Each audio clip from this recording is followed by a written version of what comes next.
Hello guys, तर आजच्या व्हिडिओमध्ये आपण डिस्कस करणार आहे R15 जो रिअर ब्रेक आहे, पाठीमागचा जो ब्रेक आहे त्या ब्रेकबद्दल आपण बोलणार आहे. खूप सारे प्रॉब्लेम्स वगैरे मला इंस्टाग्रामला DM येतात, मेसेज येतात की दादा R15 जो व्हेरियंट आहे त्याचा जो ब्रेक आहे मागचा त्याच्यामध्ये प्रॉब्लेम आहे. तर हॅलो गाईज, दिस तुमचा आदिवासी फुटबॉल वगैरे रायडर बास्टर स्टार्ट स्टेज ब्रो पोशाब आहे. तर पोशानो R15 असेल किंवा R15 व्हर्जन 4 असेल, कुठला पण व्हेरियंट असेल, या बाईकमध्ये आपल्याला डुअल ABS मिळत आहे.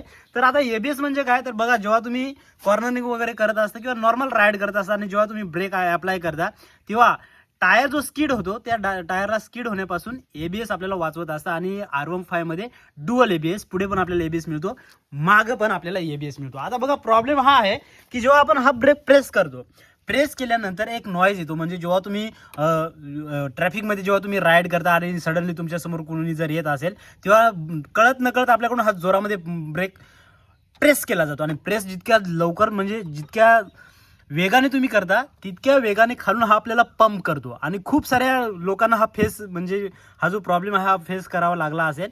जितक्या जोरात तुम्ही प्रेस करणार खालून पंपिंग वगैरे होते.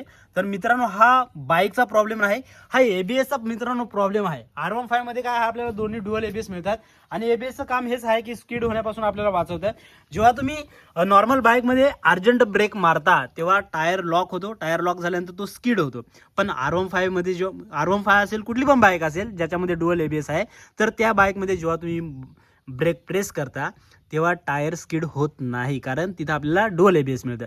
तर मित्रांनो, हा काही प्रॉब्लेम नाही, तर हा ABSचा प्रॉब्लेम आहे. हा म्हणजे आपण म्हणतो की हा प्रॉब्लेम आहे, पण मित्रांनो हा प्रॉब्लेम नाही. तर जेव्हा मी पण बाईक नवीन घेतली होती R15 तेव्हा पण मी कधी जेव्हा सडनली ब्रेक लावायचो तेव्हा खालून पंपिंग करायचा आणि एक स्ट्रोक, म्हणजे आपण जेव्हा ब्रेक प्रेस करतो तेव्हा एक स्ट्रोक होतो आणि आपल्याला स्ट्रोक झाल्यासारखं जाणवतं. तर मी जेव्हा शोरूमला गेलो होतो तर तिथं मला सांगितलं की मी पण त्यांना सांगितलं की असा प्रॉब्लेम आहे, जेव्हा आपण ब्रेक प्रेस करतो तेव्हा ब्रेक पंप करतो आणि एक स्ट्रोक जाणवल्यासारखं वाटतं. तर ते दादा बोलले की मागे ABS आहे, ABS असल्यामुळे तसं आहे. आणि प्रत्येक R15 जी V4 असेल, M व्हेरियंट असेल, त्या प्रत्येक बाईकमध्ये हा प्रॉब्लेम आहे.